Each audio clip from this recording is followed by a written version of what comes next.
Another wintry day up here in the UP of Michigan. I thought today I would show you how to take a 5-minute job and make it into a 2-hour job. So you can see, did a little plowing today, but on the very first pass, coming through, trying to get real close to the door, just tapped the edge of my plow on the telephone pole,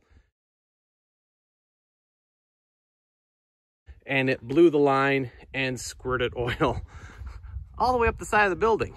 So changing a hydraulic hose, that should only be about 5 minutes, right? Yeah, definitely. A 5-minute job. Take the hose off from the top, take it off from the cylinder, you're good to go. That's not what happened on this job though. Went to take the fitting off down here. This is a new one now.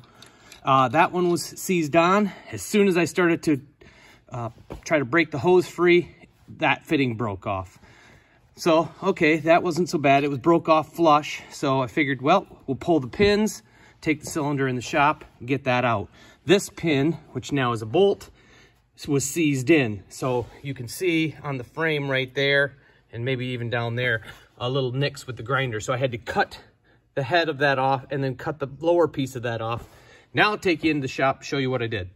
You can see it's nice and rusty. So I'm gonna see if I can get this out of there first, because if I can't get it out, I can't put it back on a new cylinder.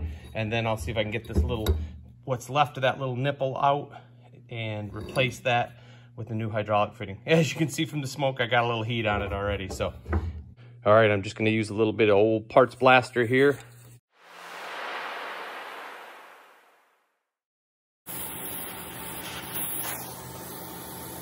So I put it in the vise. As you can see, I got one small hole drilled down it. I have heated this thing up red, and that pin does not want to drop out of there.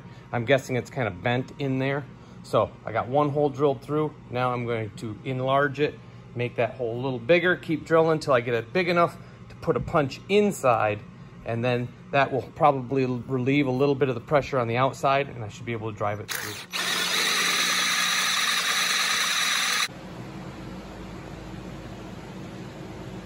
So I got a nice big hole drilled in, not all the way through.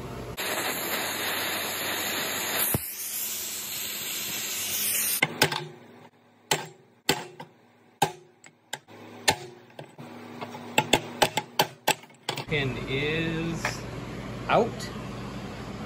There it is. I got off just a little bit on drilling it, so it just lightly went into the side. But I don't see anything damaging the actual cylinder. So next, we'll get out this broken fitting. Okay, it just barely, yeah. All right, I'm gonna have to see if I can get something on there a little better. I might have to weld a nut on. Before I weld the nut on, I'm gonna go ahead and weld this washer on. It'll be a lot easier to get, there you go. Get a little bit more bite on that. Sometimes it's hard to get down inside a nut. So I'll get this welded on and we'll see. Maybe I can just grab this washer with the vice grips once I get it welded on. All right, let's see what happens. Boy, I hope it was just that easy.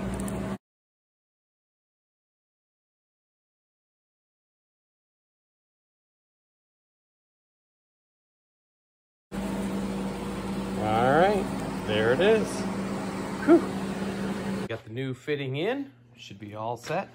Now I'll just go stick it back on the truck. From the front of the truck, looking at the pump, right here is the plug that you pull. It is a 7/16. It's got that little square. Some of them might have an Allen.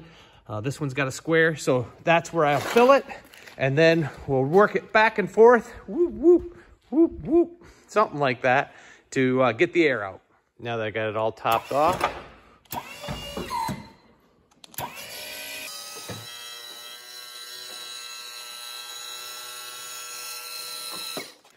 hopefully that worked a bunch of the air out.